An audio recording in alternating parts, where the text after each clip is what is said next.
começar mostrando este curto vídeo que revela, no fundo, aquilo que acontece todos os meses dentro do vosso útero, na cavidade uterina.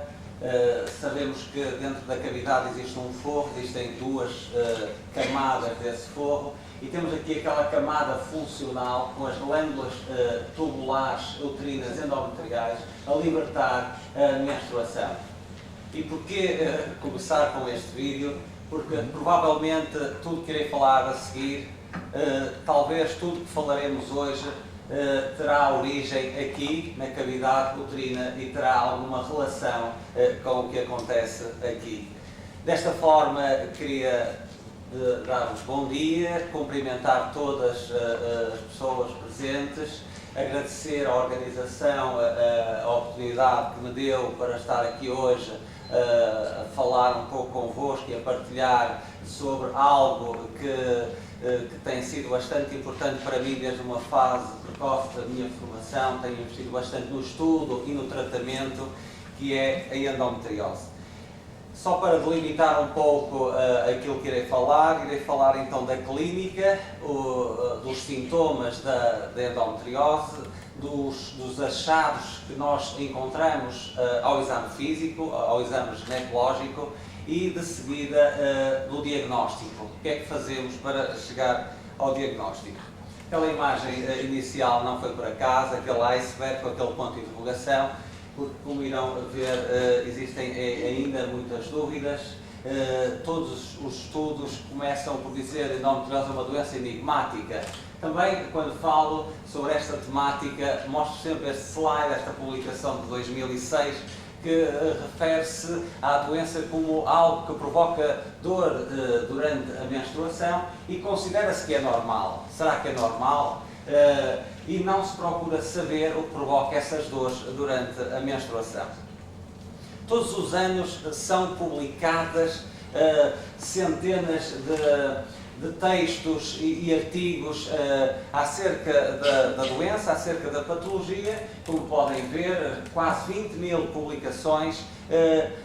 Todavia, continua a existir uma enorme dúvida e grande controvérsia acerca da sua etiologia, ou seja, da origem da doença, da causa da doença, da classificação da doença e da melhor abordagem, mesmo terapêutica, ou seja, tratamento para a doença.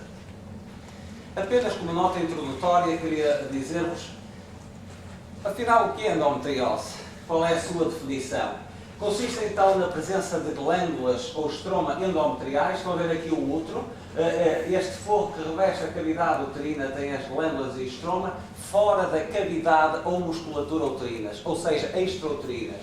Mais frequentemente estes implantes, estas glândulas, encontram-se na pelve, mas como sabem, existe provas que a doença pode encontrar-se em qualquer órgão da mulher. Até há bem pouco tempo dizia-se que o único órgão onde não tinha sido identificado era o baço, mas mesmo nesse órgão já foi identificada a doença. Aqui algumas imagens, alguns exemplos. Aqui a pelve durante a menstruação. Como podem ver, os implantes de endometriose dentro da nossa barriga, dentro da cavidade abdominal, como que menstruam, como que sangram, e é esta hemorragia, que causa uma reação de inflamação e numa fase mais avançada, a cicatriz, que causa aquela dor intensa que regularmente a mulher sente durante o período menstrual. Aqui uma endometriose do umbigo, uma endometriose vaginal, endometriose diafragmática. Aqui outro exemplo, pequenos pontos, pequenos implantes de endometriose ovárica, que é das localizações mais frequentes desta entidade. Ali aquela imagem do quisto de chocolate que nós utilizamos, porque realmente quando abrimos um quisto de endometriose ovárica, sai este fluido que poderá ter alguma semelhança com o chocolate. Aqui novamente uma pele durante a menstruação, uma endometriose da bexiga, com a clínica e com as queixas que irei enunciar de seguida.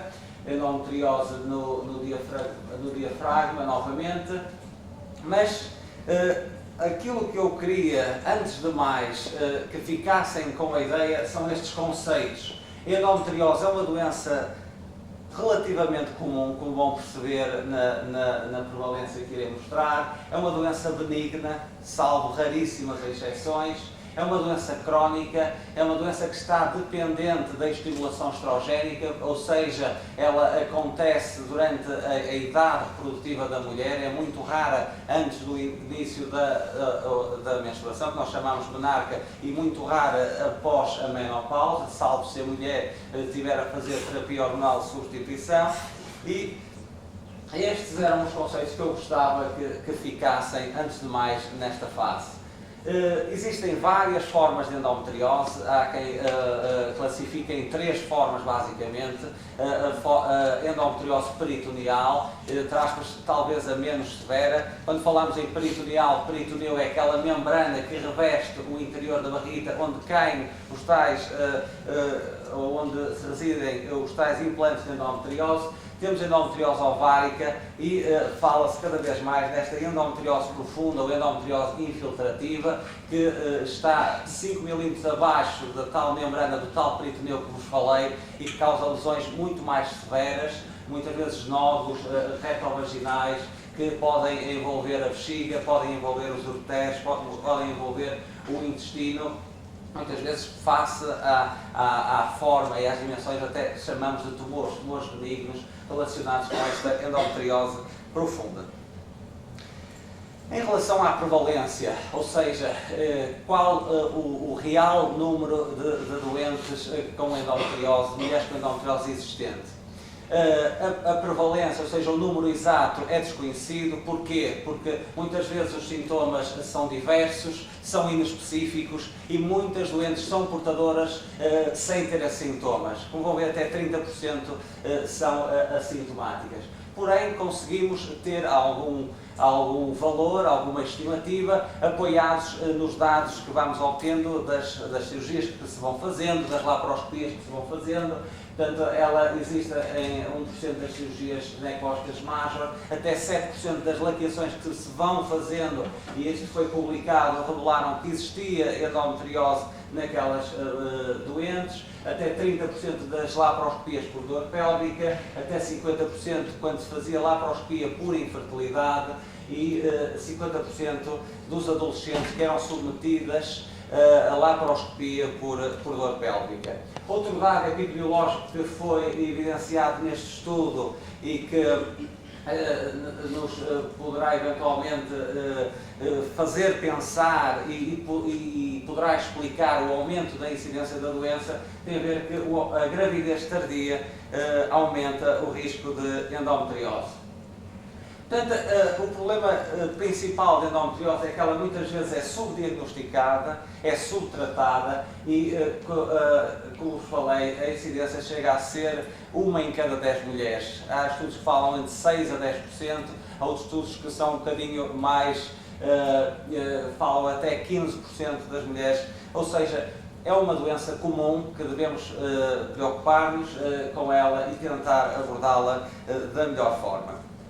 Apenas algumas palavras sobre a etiologia, sobre a sua causa, sobre a sua origem. Este esquema vão já perceber qual é a sua utilidade. Já em 1899 se tentava criar explicações para a origem da doença. Já no século XX falou-se nesta teoria da transformação, da metaplasia do peritoneu, daquela membrana, daquela pele que reveste o interior da cavidade anal, que se podia transformar em glândulas ou estroma endometriais e dar a tal endometriose que viram na definição. Mas foi em 1927 que este senhor, o Sr. Sampson, realmente publicou aquilo que na altura pareceu revolucionário. Ele falou na menstruação retrógrada. O que é isto? A menstruação não sairia toda através da vagina, haveria uma parte da menstruação que refluía através das trompas, e esse refluxo, de uma forma retrógrada, fazia com que a menstruação contactasse primeiramente com os ovários, com a cavidade abdominal, e poderia explicar a doença. Como podem ver, aqui está o útero, estão os ovários, estão as trompas. Portanto, o tal forro que falei no início, o tal endométrio, todas as vezes, em vez de sair na sua totalidade pela vagina, havia uma parte que refluía através das trompas. Primeiramente encontrava o ovário e ia acumulando-se no ovário, ou então nas áreas de maior declive dentro da cavidade abdominal, como fundo de saco de Douglas, e eventualmente criar os tais nódulos de endometriose. Depois surgiram, dentro desta teoria da transplantação, outras hipóteses para explicar a presença de endometriose em locais distantes da pele, por exemplo, endometriose pulmonar, endometriose cerebral. Tem a ver com os implantes de endometriose iam através da corrente sanguínea e podiam-se alojar noutros locais, ou através da corrente linfática. Também se pensou em causas imunológicas que poderiam explicar o desenvolvimento da doença, fatores de angiogénica, ou seja, fatores relacionados com a vascularização, fatores genéticos, haver um risco familiar, e há mesmo estudos que falam no cromossoma 10 e no cromossoma 7 como havendo alguma relação com a doença, e fatores ambientais, a poluição, as dioxinas. Há muitos estudos que apontam estas diferentes causas, porém, se calhar, podemos dizer que, na verdade, a causa será multifactorial e poderá ter relação com estas diferentes hipóteses. Em relação à tal endometriose profunda, que se manifesta de uma forma mais severa, com atingimento intestinal, apenas uma referência para esta descoberta. Em 1917, o Sr. Cullen falou pela primeira vez nesta, que ele chamou de adenomioma, nesta endometriose aqui entre a vagina e o reto. Estão a ver aqueles pontos que, além das dores menstruais que referi inicialmente, se associa a dor durante a relação sexual intensa, e muitas vezes quando as fezes passam aqui nesta região também são esta passagem é bastante dolorosa para a mulher. No caso da endometriose intestinal, a localização mais frequente situa-se aqui na parte mais baixa do intestino, junto à transição entre o recto e o sigmoide, como podem ver, apenas para terem uma ideia das localizações mais frequentes. O apêndice, que estão a ver aqui, também é um local frequente de localização da doença. Mas quando ela existe na pelve, geralmente não atinge um órgão apenas. Não atinge apenas o ovário, não atinge apenas o ureter, não atinge apenas a bexiga. Como podem ver neste estudo, ela atinge geralmente vários órgãos da pelve, e nós temos de estar atentos a isso para podermos abordar e tratar da melhor forma possível. Também, como já disse um pouco, poderá haver atingimento da parte urinária. Como sabem, temos os rins, que é onde o sangue, os resíduos são filtrados e que forma a urina. Portanto, a urina vem dos rins até à bexiga através destes tubinhos que se chamam os ureteres, e o problema da endometriose pélvica é que muitas vezes aloja-se em zonas perto dos ureteres e fazem compressão extrínseca, na maioria das vezes, podendo a doença também ser intrínseca ao ureter, e dão, como vão ver de seguida, ecografias e nos sintomas, e dão obstrução destes ureteres, em que a saída da urina fica impedida, começa a haver dilatação do rim, e como é um processo lento, um processo gradual, muitas vezes perdem a função do rim de uma forma assintomática. Por isso, na avaliação da mulher com endometriose, no estudo da mulher com endometriose, temos de estar sensíveis a isto e fazer a avaliação dos rins periodicamente. Apenas 2 slides para falar da classificação. aquela que no início surgiu com maior força foi esta da Sociedade Americana de Medicina da Reprodução, porém para os casos de endometriose profunda, aquela que atinge, por exemplo, o septo, o espaço retrovaginal, aquela classificação não se adequava e surgiram outras que, de acordo com a profundidade de infiltração, de acordo com a forma e a essência de retração intestinal dos nódulos, sua classificação de Konitz, que poderá ajustar-se e ser mais adequada quando falamos da endometriose retrovaginal, porém existem inúmeras outras classificações, a classificação de Enzian, a classificação de Adamian, apenas para terem uma ideia que é importante nós estadiarmos ou classificarmos a doença para organizarmos e planearmos o tratamento da melhor forma. Agora vamos então falar da clínica. Sabemos que o sintoma, a queixa principal é realmente a dor. Na consulta fazemos sempre, ou procuramos fazer uma avaliação da dor de acordo com uma escala analógica, em que 0 é a ausência de dor e 10 é uma dor máxima em que, totalmente incapacitante para a mulher. E em face dessa avaliação também orientamos a terapêutica, apenas para vos dizer que a endometriose infiltrativa profunda, como podem ver, é muito mais sintomática do que a endometriose peritoneal, apesar de que não existe uma relação direta da extensão da doença com a intensidade da dor. Podemos às vezes ter implantes de reduzidas dimensões que vão ver no peritoneu e ser extremamente sintomáticos, e outras lesões maiores que muitas vezes são assintomáticas. Portanto, até 30% das portadoras da doença são assintomáticas, segundo este estudo publicado na Sociedade Europeia de Medicina da Reprodução. Esta é a queixa mais frequente, que é a tal dor pélvica cíclica durante a menstruação, a dor durante as relações se existe um atingimento profundo da doença, a disquésia, ou seja, dor intestinal, dor durante a evacuação, quando as fezes passam naquele espaço que vos mostrei anteriormente e irei mostrar de seguida. Este quadro pode ser 24 a 48 horas antes do início da menstruação, pode ser no primeiro ou segundo dia da menstruação, ou às vezes prolonga-se durante toda a menstruação.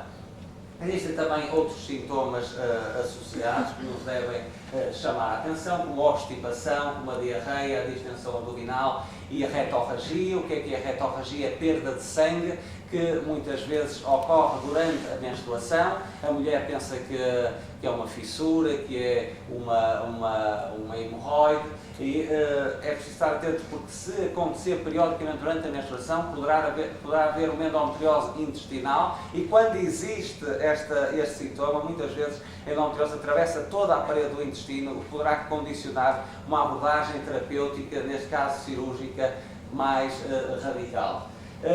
Estamos atentos também à dor lombar. Como vos disse, se houver atingimento urinário, às vezes a obstrução à saída da urina poderá causar uma distensão do rim, e essa distensão do rim associa-se muitas vezes à cólica renal, à dor renal, mas 50% não têm sintomas. A disúria, a poliquiúria, a retenção urinária, que se associam muitas vezes à endometriose da bexiga, e a dor na coxa, são situações raras, quando há envolvimento dos nervos, nomeadamente do nervo ciático, poderá dar esta dor. Pronto, situações mais raras que devemos estar atentos. Portanto, o envolvimento uretral, como percebem, é comum, e por isso a tal importância de fazermos eventualmente uma ecografia renovesical periodicamente, apesar de ainda não estar nas guidelines, mas há muitos médicos que estudam e tratam a doença que recomendam de 6 em 6 meses fazer uma ecografia renovesical, ou eventualmente na própria consulta de ginecologia. E a infertilidade. A infertilidade queria sublinhar a sua importância, porque muitas vezes, quando a mulher sabe que tem endometriose, ou pelo menos existe uma suspeita clínica forte de endometriose, fica logo assustada e receosa que não posso ter filhos. O que vai ser de mim sem filhos? E porquê? Porque a endometriose causa alterações a nível ovárico, a nível muitas vezes das trompas, pelas aderências que causam, as trompas ficam com a sua anatomia distorcida e causa obstrução à passagem dos óvulos, ou seja, muitas vezes impede mesmo a fecundação, e alterações que causam a nível do útero, em particular no tal forro, no endométrio, que estas alterações são hostis à gravidez, ao desenvolvimento da gravidez. Costuma-se dizer que 1/3 das doentes com endometriose têm infertilidade e 1/3 das pessoas que têm infertilidade têm endometriose, só para perceberem que existe uma relação forte. Aqui, isto é extremamente raro, não pensemos que é algo de comum. A endometriose pode atingir também a parte torácica, pode atingir a pleura, pode atingir o pulmão, como podem ver nestes exemplos. E aqui temos sintomas de dispneia, ou seja, falta de ar, sintomas de perda de sangue com a tosse que ocorre durante a menstruação, que nós chamamos de hemoptises, e às vezes uma dor torácica intensa, às vezes tipo pleurítica, ou seja, quando aumentamos a pressão intratorácica, quando tossimos ou espirramos, sentimos uma dor só durante a menstruação. Poderá haver um fenómeno de endometriose torácica, muito rara, é uma entidade muito rara, mas só para termos conhecimento que ela existe, e apenas algumas notas sobre outros sintomas que poderão existir, nomeadamente a fadiga, a insónia, a ansiedade e muitas vezes quadros depressivos que poderão ser reativos à doença e a enfatizar a doença. Este é um caso clínico também extremamente raro, que é a endometriose pode dar distensões abdominais marcadas devido à presença de líquido, muitas vezes sanguinolento. Por exemplo, esta senhora tinha 9 litros de líquido sanguinolento dentro da cavidade abdominal. Isto aconteceu durante o período, por isso estarmos atentos, e também a comunidade médica deve estar atenta quando chega uma mulher ao serviço de urgência com uma dor abdominal intensa, acompanhada de distensão abdominal, faz ecografia, tem líquido, poderá ser uma ascite relacionada com endometriose, e isso poderá ter uma abordagem terapêutica específica para essa patologia. Estou quase a terminar. Apenas partilhar convosco aquilo que nós fazemos na consulta, o nosso exame físico. Portanto, em primeiro lugar, depois da anamnese, ou seja, depois do questionário, depois das perguntas, fazemos então o exame ginecológico, a inspeção, e muitas vezes vemos estes nódulos que são de endometriose e que são nódulos extremamente dolorosos, e é quando há relações sexuais, quando há traumatismo aqui nesta zona, que existe então a tal dispareunia, a tal dor que muitas vezes impossibilita ou incapacita a relação sexual. Mais uma vez aquele esquema que vos mostrei: está aqui a bexiga, está aqui o intestino, está aqui a vagina, está aqui o útero, e aqui a tal endometriose profunda, endometriose septo-retrovaginal. Viram há pouco naquela imagem, na fotografia, eram estes nódulos, estes azulados, que ao toque dão uma dor intensa, e também, neste caso, até há atingimento de toda a parede do intestino. Aqui, ao passarem as fezes, aqui dá a tal disquésia, a tal dor durante a evacuação, a tal dor intestinal. Depois, na palpação bimanual, muitas vezes há dor, é uma dor intensa que a mulher reage imediatamente quando fazemos o toque, e esta dor às vezes prolonga-se durante horas até ao dia seguinte, devido a uma hipersensibilidade dos ligamentos uterosagrados e do fluxo vaginal. Palpamos os tais nódulos que vos falei. A mobilização uterina, quando possível, é extremamente dolorosa, porque em casos mais severos essa mobilização nem existe, porque o útero está fixo, está retrovertido, completamente aderente ao intestino ou aos ovários. Está uma pelve congelada que inviabiliza qualquer mobilização, e, como disse, então o útero retrovertido virado para trás poderá ser um sinal de que temos uma doença realmente grave e que poderá necessitar de um tratamento adequado. Diagnóstico diferencial apoiado nestes sintomas e nestes achados ao exame físico. Muitas vezes uma doença inflamatória pélvica poderá ser outra hipótese de diagnóstico comparativamente com a endometriose. Às vezes síndrome de intestino irritável, muitas vezes a mulher está há muito tempo nas consultas de gastro com o rótulo de síndrome de intestino irritável e na verdade o que tem é uma endometriose intestinal. Cistite intersticial, quando a mulher tem queixas urinárias, dor a urinar, várias micções durante o dia e a análise à urina vem amicrobiana, ou seja, sem infecção, às vezes temos ou uma cistite intersticial ou uma endometriose da bexiga. A adenomiose, que é a presença daquele fogo que eu vos disse na parede do útero, que coexiste em 20% com a endometriose, ou então às vezes uma neoplasia ovárica, que imagiologicamente pode haver dúvidas, aderências pélvicas ou então o carcinoma do intestino. E para terminar, vamos então falar do diagnóstico. O diagnóstico, como sabem, a maioria das vezes é tardio, às vezes é preciso passar por 5, 6, 7, 8 ginecologistas para se fazer o diagnóstico e está publicado em média entre 7 a 12 anos para obtermos esse mesmo diagnóstico. Os exames complementares de diagnóstico são extremamente úteis na avaliação da doença. A ecografia em primeiro lugar, aqui o caso de um endometrioma ovárico, aqui o caso de um nódulo no espaço entre o reto e o útero, aqui o caso de uma ecografia endorretal, também poderá ser útil na avaliação da doença, aqui o nódulo da bexiga, que se poderá ver muitas vezes com a ecografia endovaginal, aqui a tal preocupação que vos falei da dilatação do rim, e com a parede do rim começa a ficar mais delgada, portanto isto é um sinal de alerta, um sinal de alarme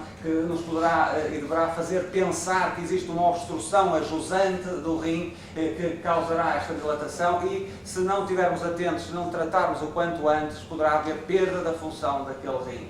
A ressonância magnética também é um instrumento útil na endometriose. Muitas vezes temos o receio de entrar na máquina, estar há algum tempo, todavia os equipamentos mais recentes cada vez estão mais rápidos e cada vez o exame é mais curto, mas ajuda-nos imenso a localizar a doença, por exemplo aqui o nódulo de endometriose da bexiga, aqui a endometriose também no fundo do saco vaginal, no espaço retrovaginal com atingimento intestinal. É um exame de primeira linha na avaliação da endometriose. A ecografia e a ressonância, porém, apresentam algumas limitações. Porquê? Porque nos implantes superficiais ou nas aderências não nos dá aquela imagem e aquela precisão que gostaríamos de ter e apenas novamente chamar a vossa atenção para a ecografia renal para avaliar o atingimento urinário da doença. A endoscopia digestiva poderá ser útil para ver se existe então atingimento da mucosa do intestino. O intestino tem basicamente 4 camadas, tem a serosa, tem a muscular, tem a submucosa e a mucosa. Porque é que é importante sabermos isto? Que é para, na preparação da cirurgia, termos uma ideia se vai haver necessidade de sermos mais ou menos radicais, se vai haver necessidade de eventualmente, se a doença atravessar toda a parede do intestino, podemos fazer uma ressecção parcial do intestino, poderá ser discoide ou segmentar de acordo com o tamanho da lesão. Como estão a ver aqui, isto é um caso de uma mucosa intestinal durante a menstruação. Este caso, durante a colonoscopia, não se via qualquer alteração fora da menstruação e apenas se viu esta alteração durante a menstruação. Isto também é algo que, idealmente, os exames devem ser feitos durante a menstruação. Eu sei que muitas vezes, em termos práticos, isso não é possível, mas poderá ajudar, como viram neste exemplo que foi publicado. A cistoscopia é outra arma de diagnóstico que poderá ser útil se suspeitarmos de endometriose da bexiga. Como podem ver aqui o nódulo, portanto, é uma visualização dentro da bexiga, nódulo de endometriose que atravessa a bexiga e é importante para diagnosticarmos. Finalmente, o método Gold Standard, como sabem, já ouviram falar, é a laparoscopia. A laparoscopia consiste então na introdução de uma câmara de filmar através de uma ótica que nos oferece a visualização de uma forma ampliada e cada vez com melhor definição. As câmaras mais recentes oferecem melhor definição dos implantes de endometriose. E através dela podemos fazer a biópsia dos implantes e desta forma obtermos o diagnóstico final, o diagnóstico de certeza e com a mesma forma podemos avançar para o tratamento cirúrgico. Como estão a ver, oferece-nos a visualização direta e ao mesmo tempo podemos fazer a ablação e a excisão dos implantes e aderências e eventualmente parar e atrasar a progressão dos sintomas. Mas, repetindo, o diagnóstico final é sempre histológico. Aqui estão a ver então algumas imagens de laparoscopia, alguns pequenos implantes que podem ver. Outras formas mais graves, como por exemplo aqui atingimento do ureter, havia aqui uma obstrução do ureter, teve que se libertar todo o ureter, fazer um ureterolista e também aqui tem que se libertar o reto, abrir o vosso retal, mas queria chamar a vossa atenção, estão a ver ali a libertação de endometriose aqui neste nódulo.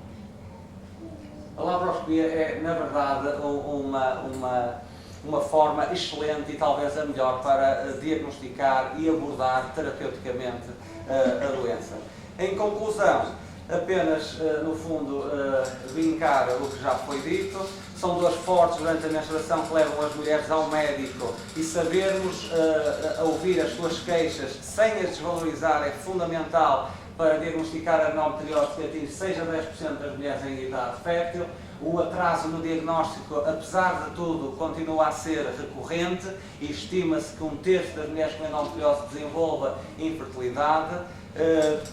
A endometriose é então uma entidade preocupante de diagnóstico complexo e tratamento específico. A sua incidência tem aumentado, até porque, pelos dados aqui no nosso referi, menos gravidezes e mais tardias. Também começa a haver, à custa de várias iniciativas que se têm desenvolvendo, o melhor conhecimento da doença pelos especialistas e o diagnóstico e tratamento precoces são a melhor forma de melhorar a qualidade de vida e talvez evitar a progressão de endometriose e assim beneficiar a fertilidade a longo prazo. Muito obrigado pela vossa atenção.